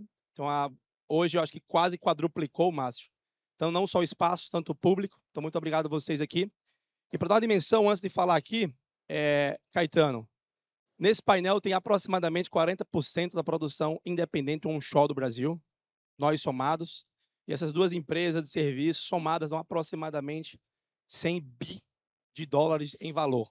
Então, são os maiores serviços, quase 40% da produção brasileira onshore. Acho que a gente tem que estar muito orgulhoso de estar aqui hoje no Espírito Santo, disputando esse espaço, eu diria. Então, hoje eu vou tentar, não vou falar números, nós somos listados na Bolsa de Valores de Oslo, tem uma série de restrições, mas eu vou trazer talvez um petrolês um pouco mais, diga assim, lúdico, para explicar o nosso jeito de desenvolver campos de petróleo pesado, tá? Petróleo pesado, muito obrigado aí, o Miguel, aquela imagem que ele trouxe ilustra muito bem, e também compartilho com a ideia da cultura da antiga operadora, dos operadores antigos, vou falar assim. Nós temos muito a que quebrar paradigmas, e um dos jeitos é o que a gente tenta fazer agora no Espírito Santo. Bem, um único slide. Sequest, nós somos uma empresa puramente capixaba, 100% capixaba nas operações. A gente está mais ou menos de Linhares a Itaúnas, quase no pé na Bahia, no forró de Itaúnas. Hoje, com 144 milhões de barris de reservas, a gente pretende chegar a 30 mil barris de óleo por dia em 2027. Geração de imposto direto para o Estado, cerca de 2 bi de reais nos próximos 4 anos. Investimento também de 2 bi de reais nos próximos 4 anos. Números, todo mundo, isso é muito público, mas como é que nós vamos fazer isso? O Miguel comentou bem, o petróleo pesado, imagine, gente, uma manteiga. Aquela manteiga que a gente tira da geladeira, põe na frigideira, quando ela aquece, ela fica fluida. Então, põe na cabeça a manteiga, esse é meu lado lúdico, né? O petróleo pesado, ele é viscoso, e a maneira técnica de fluir é aumentando a temperatura, de maneira química, com reações isotérmica, combustão. O nosso caso aqui que eu vou mostrar é a injeção de vapor. Nós injetamos o vapor na rocha para poder aquecer. Aí eu vou voltar para a minha analogia. Você imagina uma caixa de areia acrílica. Pega uma caixa de acrílico, coloca areia dentro dela joga manteiga. Enche de manteiga. Esse é um reservatório original com petróleo pesado. Na literatura, é através da transferência de calor que a gente move, reduzindo a viscosidade desse óleo.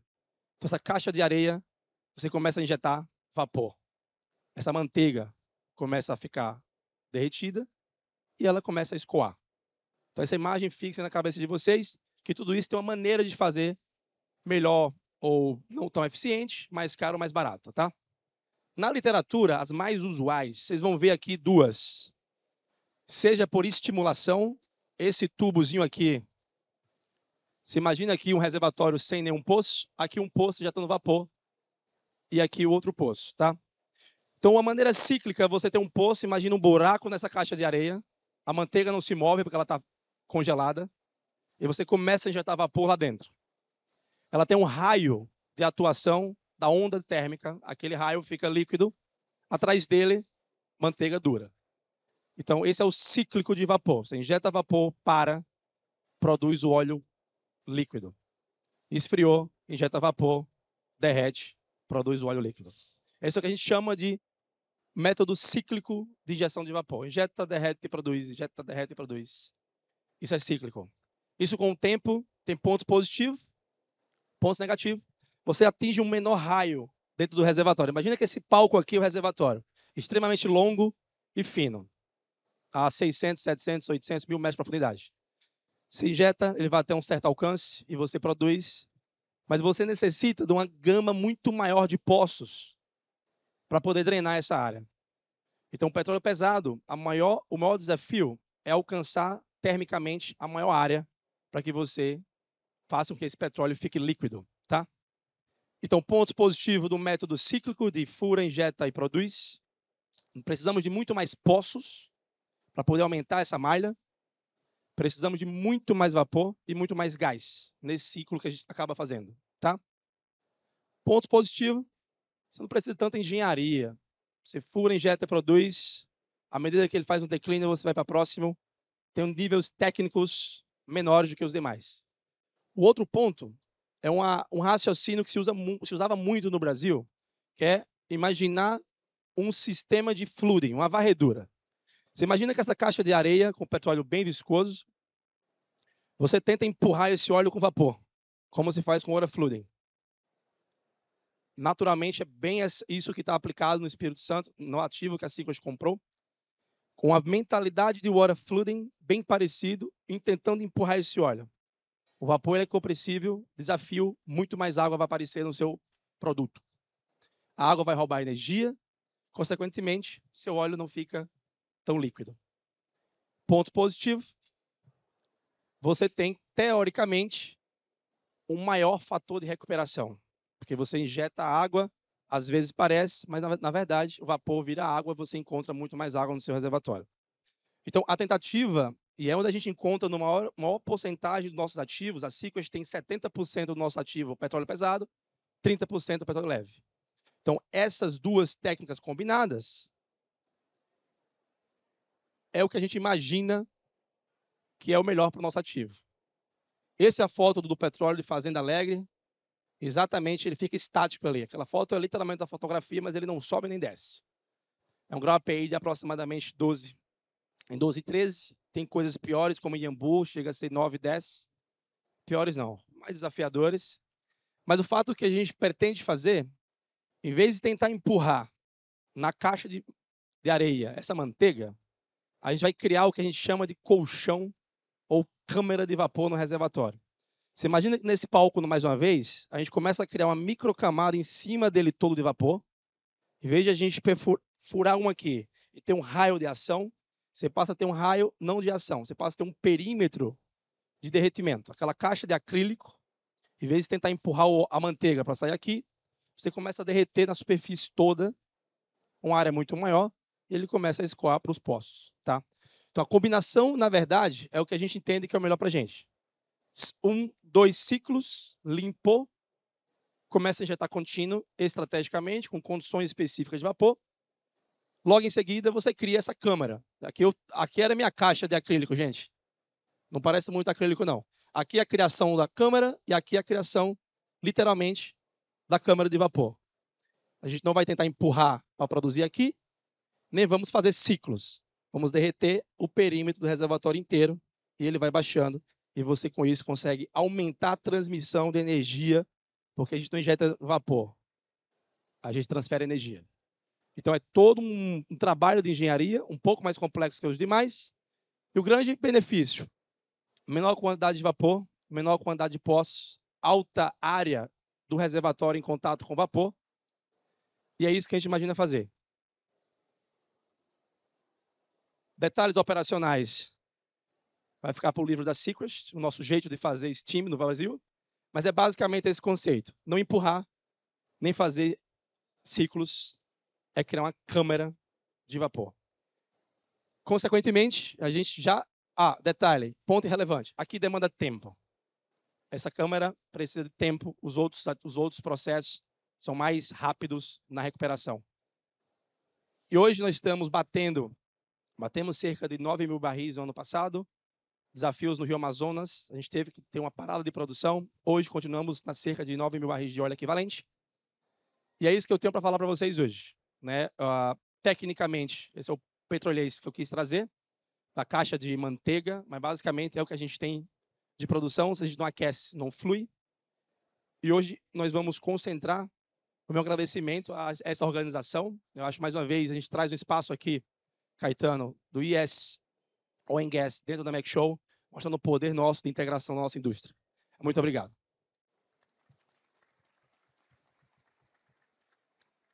Tem mais um microfone para deixar do lado de cá? Pega com eles aí, por favor.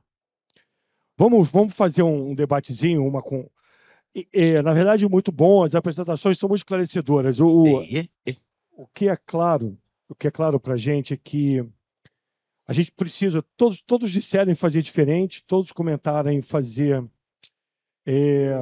mais, todos comentaram em tentar novas técnicas, e o objetivo é aumentar o fator de recuperação, produzir mais e ter mais óleo no tanque. E a consequência disso é que você gera riqueza para a região, gera riqueza para a empresa, para os acionistas, para o governo, para todo mundo, né?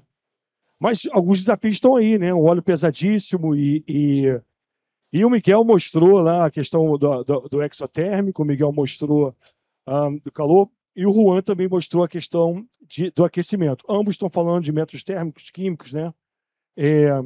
Mas eu percebi que precisa também, para fazer, como vocês estão sugerindo, começar no topo do reservatório e tal, e o Miguel também, ele mostrou a solução do poço à cabeça do poço, né? Ou seja, do reservatório à cabeça do poço. Mas como é que a gente vai fluir esse óleo em superfície? Que tipo de estrutura, Miguel e Juan, a gente precisa, além do que vocês mostraram, para a gente produzir esse óleo de fato e conseguir tirar ele e levar para algum lugar, ou para a refinaria, ou para onde vai ser feito o asfalto, ou etc. e tal? Porque as soluções de poço nós mostramos aqui, mas precisa de mais, não precisa, Miguel? O que você acha? Bom, vamos lá. Uma das coisas boas da solução exotérmica é que todo óleo que fica em contato com ele fica totalmente solúvel. De fato, esse óleo que eu mostrei, nós fizemos esse teste há 2 anos atrás e o óleo ainda está com a mesma condição de viscosidade. Mas, o que acontece? Isso é igual que injeção de vapor. Você vai ter um rádio de ação e, obviamente, o óleo que está mais atrás, que pegou menos solução exotérmica, vai ter uma condição de maior viscosidade. E como todo óleo pesado, você, uma vez que chega à superfície, ele vai enfriar. E uma vez que enfria, vai ter melhor mobilidade. Então, o grande desafio que, por exemplo, nosso grupo está mostrando é, ok, já temos como levar o óleo à superfície totalmente solúvel. Como manter ele solúvel desde o poço até nossa estação de coleta.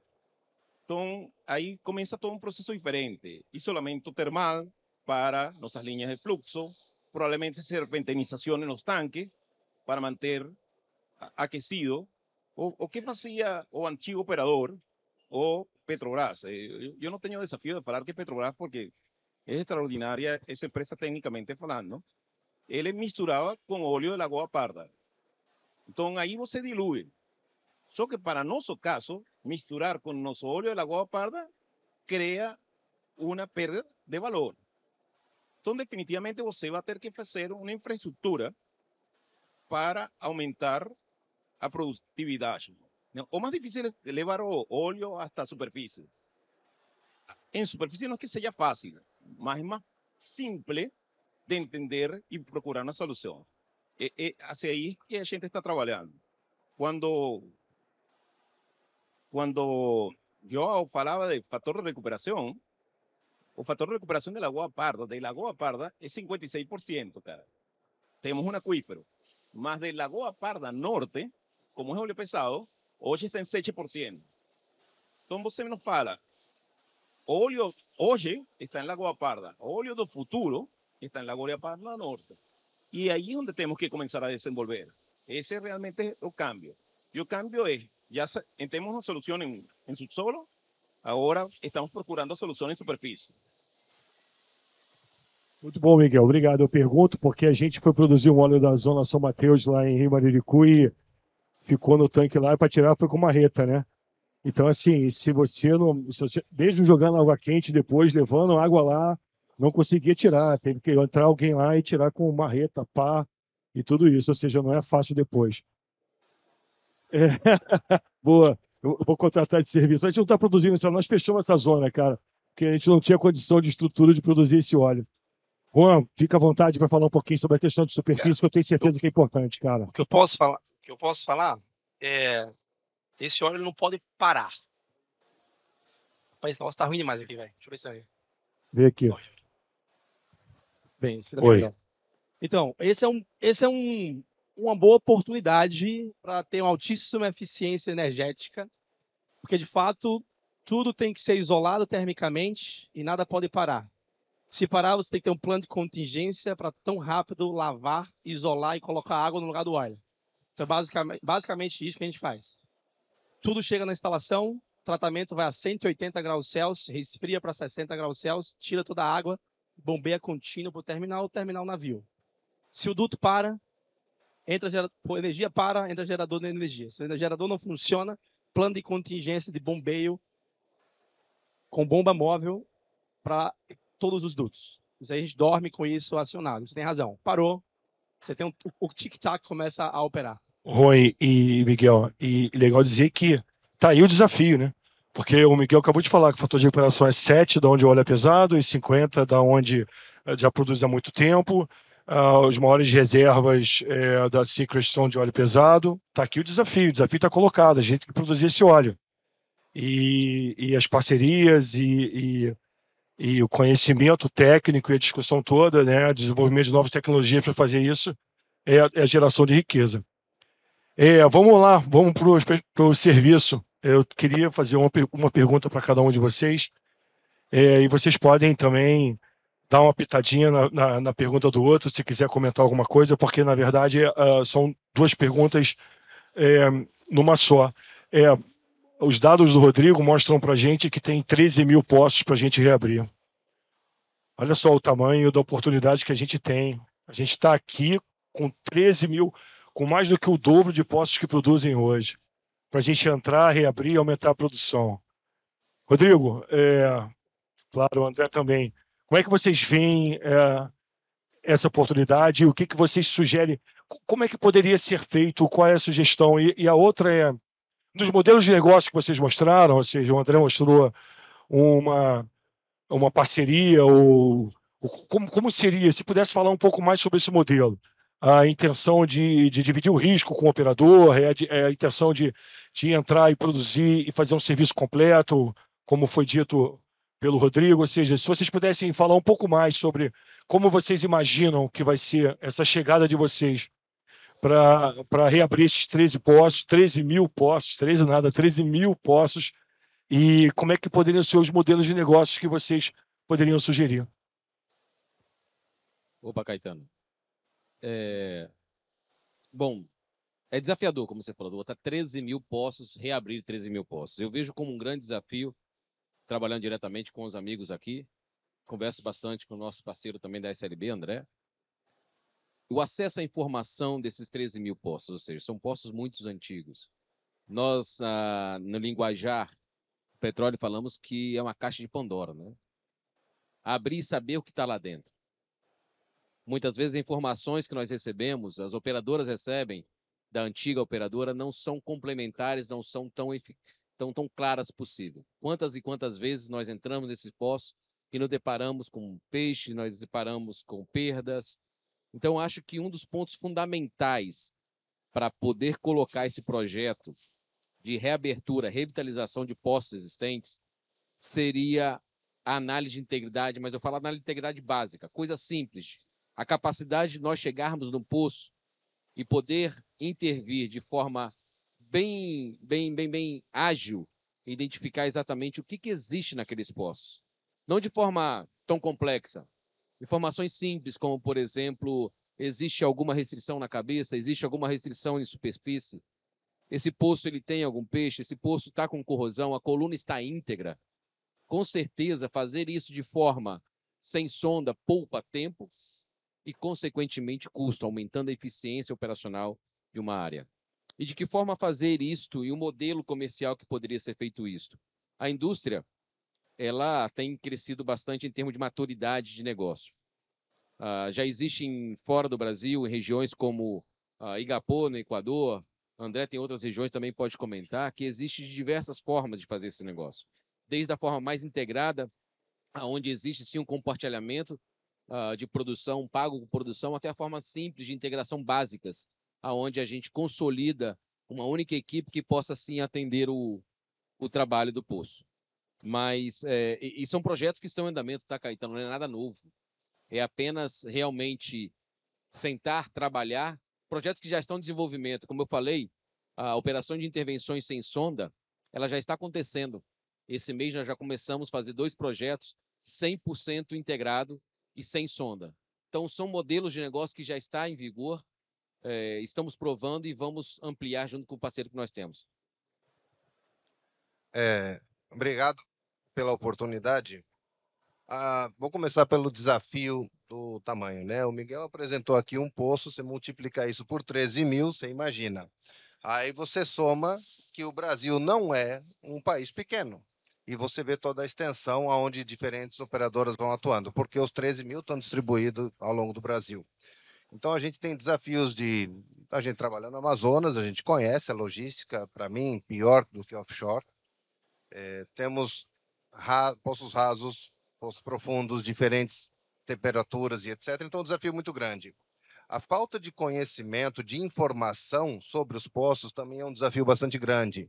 Muitas desses poços antigos, a informação não está atualizada. Então, entrar nos poços, conforme o Rodrigo comentou, e fazer um primeiro estudo para entender as condições e ver se realmente desses 13 mil, quantos a gente tem o potencial é fundamental. Da mesma forma que eu apresentei aqui, que o que vai acontecer já está acontecendo, o Rodrigo comentou, e a gente faz operações, intervenção sem nenhuma sonda, o que já permite, mas ainda existe o desafio de toda a cadeia. Depois de alguns anos agora, que já vem acelerando de novo, mas a gente não pode esquecer que toda a indústria passou por uma crise muito difícil. Então, teve uma escassez, então todo esse investimento é bastante complicado. Ou seja, eu entendo que é possível fazer, mas a gente precisa dar alguns passos e ganhar mais maturidade. Isso leva também à parte da parte de modelos de negócios. A gente tem diferentes modelos de negócios, por exemplo, eu falei da parte de parceria, depende de 4 coisas principais, que realmente é a necessidade do cliente, o objetivo, qual é o potencial real da área e o nível de risco. Tem que ter um alinhamento muito profundo nisso. Então, sim, existe algumas coisas onde a gente compartilha o risco, onde a gente consegue definir, e não é só no serviço, tá? Isso é bom todo mundo tomar nota, também dá para fazer em alguns equipamentos, e estamos fazendo isso em alguns lugares do mundo. E a compensação vem na produção. Então, isso é fundamental. A gente já tem uns métodos, alguns clientes aqui da SLB, que são... A gente é cliente e fornecedor, aí também um exemplo, né? Já é um modelo atípico, mas é uma coisa que já acontece, e outras também no offshore. Então, o importante é que tem que ter um alinhamento, é fundamental. É uma mudança de paradigma. A gente tem que sair do convencional e realmente procurar soluções alternativas. Obrigado. Muito obrigado, André. Obrigado, Rodrigo. É muito legal a resposta. João, vamos lá. É nítido perceber uma agitação no mercado, né? A gente tem visto algumas oportunidades, algumas junções, parcerias, e isso tudo está acontecendo. Isso está na janela, então a gente não precisa ter informação privilegiada só para ver o que está acontecendo. Mas, além disso, a gente percebe também que existem oportunidades dentro da oportunidade que aconteceu. Então, ou seja, teve um grande desinvestimento da Petrobras e, muito possivelmente, vai haver uma segunda rodada de desinvestimentos das que fizeram, e uma terceira e uma quarta, até que os campos dos tamanhos que os campos com as suas produções, suas dificuldades, suas particularidades vão estar na mão das empresas capazes de fazer aquilo. E aí sim a gente vai ter os 13 mil poços reabertos e etc., aumentando a produção e buscando o que a gente procura, né? Então, João, está há muitos anos nessa indústria, nesse mercado. Sei que a PetroRecôncavo é uma empresa que está em diversos estados, grande, na verdade, minha referência como operadora, né? E eu gostaria de saber da opinião de vocês, o que vocês acham desses investimentos, como é que vocês veem essa questão de discussão de portfólio de carteira e tudo isso para uma empresa listada, né? Então, eu sei que é uma discussão muito maior. Fique à vontade. Você tem os seus 5 minutos tranquilamente. Muito obrigado. Obrigado. É bom limitar porque esse assunto, né? Exatamente. Para a gente falar por muito tempo. Exatamente. Acho que o contexto, e começando exatamente do que você falou sobre o desinvestimento da Petrobras, é a gente entender o que resultou nesse movimento. Né? A verdade é que esse movimento ele é muito bem sucedido para todo lado que você olha, inclusive para a Petrobras. A verdade é que a Petrobras vendeu os ativos, antecipou o fluxo de caixa e conseguiu priorizar os seus investimentos aonde ela traz mais retorno. São os seus ativos mais novos, é o pré-sal, é a visão dela de investimento. Do lado de quem entrou, o sucesso também está se comprovando a cada dia. Esses operadores eles estão olhando para campos que tinham prazo, grande maioria das concessões, prazo de vencimento agora, em um ano, agosto de 2025. E nós, por exemplo, já renovamos 70% das nossas concessões até 2052, com os 27% de fator de recuperação. Cada 1% a mais que a gente coloca naquele número ali são 20 milhões de barris no nosso portfólio. 20 milhões de barris são 5 anos da produção que o Juan acabou de mencionar da Secret aqui. Ou seja, imagina o potencial de multiplicação que isso tem. Nós já incrementamos, em geral, nos ativos que a gente comprou, a gente dobrou a produção no intervalo de 36 meses. Isso demonstra um sucesso do lado do operador, isso demonstra um sucesso do lado da captação de recursos. Não fomos só nós que fizemos IPO, follow-on, hoje estamos na Ibovespa. Hoje você saiu de uma realidade onde você tinha major companies no mercado de capitais para você ter pequenas empresas, as chamadas junior oils aí, que desperta muito problema esse nome, né? Mas é como nós somos chamados no mercado de capitais. Independentes, gerando muito valor. E aí isso leva sempre a uma provocação. O que esse mercado vem depois? O mercado de capitais sempre nos pergunta do movimento de consolidação. Você espera de que um desses operadores vai sair comprando todo mundo. Francamente, nós somos um pouco contra essa visão. A verdade é que o mercado evoluiu. Para que a gente vai voltar para o conceito anterior? O Márcio, ele sempre menciona que o Brasil hoje tem em torno de 100 operadores. Os Estados Unidos tem 9.000 operadores. Operadores que conseguem fazer postos com 5, 6 barris serem econômicos. Isso. A realidade do que a gente espera é uma reorganização. Eu mencionei aqui que nós temos um modelo verticalizado de sondas. Isso não é fácil. Eu não acho que eu tenha que estar replicando um conceito onde eu faço tudo. O ideal é que eu possa ter uma pluralidade de operadores, eu possa ligar como acontece nos Estados Unidos e eu ter a disponibilidade imediata da SLB, da Halliburton, para que eu possa ter um serviço, que a época que eu fiz isso aqui é porque eu não tinha essa opção. Estava todo mundo prestando serviço para a Petrobras e ninguém ia tirar um equipamento. Todo mundo no offshore. E para me atender, exatamente. Realidade no mercado, para nós, é de reorganização. A gente acredita que os players vão se adaptar à sua especialidade, vai ser óleo pesado em ambientes mais profundos, óleo pesado em ambiente mais raso, especialistas em water flooding. A gente começa a ver especialistas em processamento de gás natural, especialistas que vão, no seu nicho, criar uma pluralidade para essa estrutura. A gente está acabando de ter um exemplo, e não é combinado aqui, mas eu vou usar o próprio Caetano, nós acabamos de fazer a venda de 7 ativos que a gente adquiriu, parcialmente, para a Mandacaru Energia. A Mandacaru vai ser a operadora de ativos de uma empresa que tem muito orgulho de operar ativos, mas a gente entendeu que, dado o grau de maturidade desses ativos, Caetano e o seu time está muito mais adaptado a poder utilizar as suas estruturas e gerar mais valor. Então, a nossa crença é muito nesse sentido. Eu espero que existam mais operadores, eu espero que existam mais companhias de serviço. Perfeito. Eu acho que a descentralização, e aí, isso no ambiente aqui de prestadores de serviço, etc., toda vez que a gente fica na mão de um só, não é bom, e de um operador também, eu creio que não seria a melhor resposta. Muito bom. Eu recebi a plaquinha que terminou. Eu agradeço muito. Acho que a gente não tem abertura para perguntas. Foi isso que eu entendi. E também preciso terminar, não é isso? Então, pronto. Mas a gente está disponível para as respostas, para perguntas depois. Eu não posso esquecer, nós vamos assinar um memorando de entendimentos de CCUS das operadoras aqui do Espírito Santo, junto com a ES Gás, lá no estande da Rede Petro. Vai ser um prazer recebê-los lá. Nós vamos caminhar para lá agora. Quem quiser fazer perguntas e interagir com a gente, vai ser um prazer. Eu agradeço muito pela oportunidade, agradeço a todos vocês e foi muito legal. Muito obrigado, tá? Pode.